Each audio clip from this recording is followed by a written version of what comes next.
Okay, so I want to show you guys some cool features of the bone tool inside of Animate CC. So here I have 3 symbols, okay? I got bone 1, bone 2, and then the hand, right? This is sort of the upper arm, forearm, and then the hand. I want to link these using the bone tool. It's very easy to link, create an armature using the bone tool. So if I just click a bone and, drag to the next bone, I've created an armature. If I repeat that process, now I actually have an armature, right? So I can grab the selection tool, which is the black arrow, and I can actually start moving this around. But something's wrong, right? I didn't think ahead. I didn't think of how I should, link these so that the rotation points make sense, right? So I kind of screwed that up. So do I have to start all over? No, I don't have to start all over.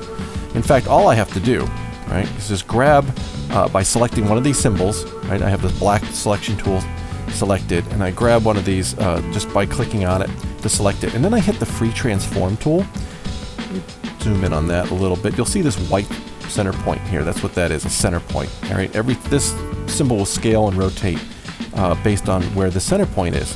But what also you can do is actually move the center point to where you want it to hinge appropriately. Now if we go back, you'll notice that the root bone that I created is now hinged there. It's now updated. So let's do the same thing for this symbol. Select it, grab the free transform tool, move the center point, say somewhere around there where it would hinge naturally. Okay?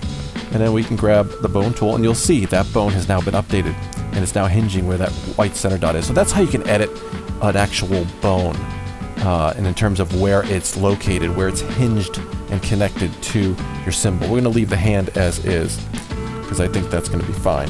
So here I am, moving this around, and it's great, but it's breaking, it's not anatomically correct in terms of how far it can hinge, how far it's rotating.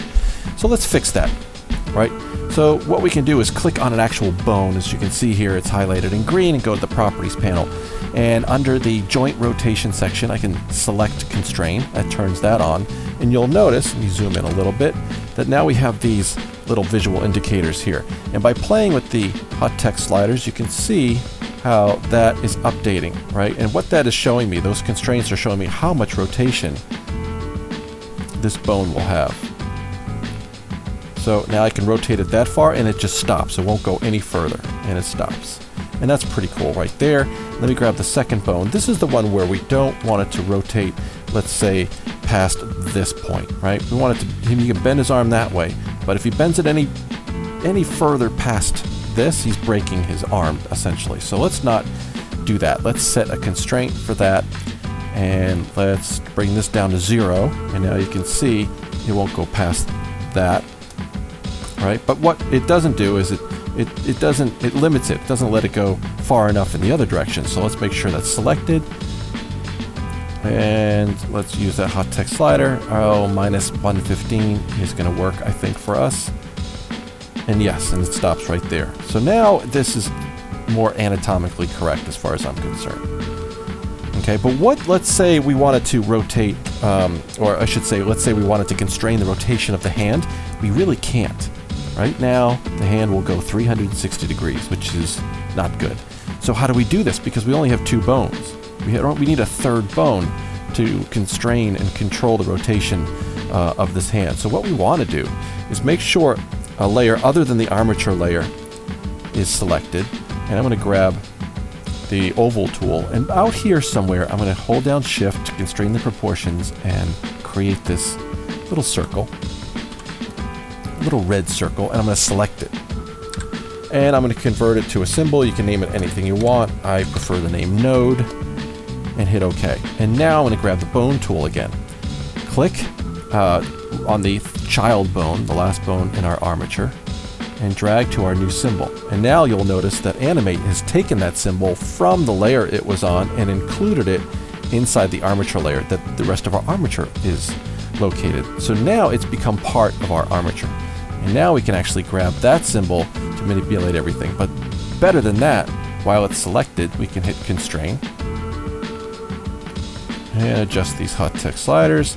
And now our hand has constraints. So now we can move this around, and it's a little bit more anatomically correct. It's not going to break. It's not going to look wrong. or anything like that. But now you're probably thinking like, well, yeah, but now I have this weird red circle at the end of my armature. Well, after I'm done animating and I'm ready to say export to whatever platform I'm exporting to, whether it be video or what have you, what I like to do is double click the symbol to enter edit mode. So here I am, scene was where I was, and I'm inside the node symbol where you can see the actual art.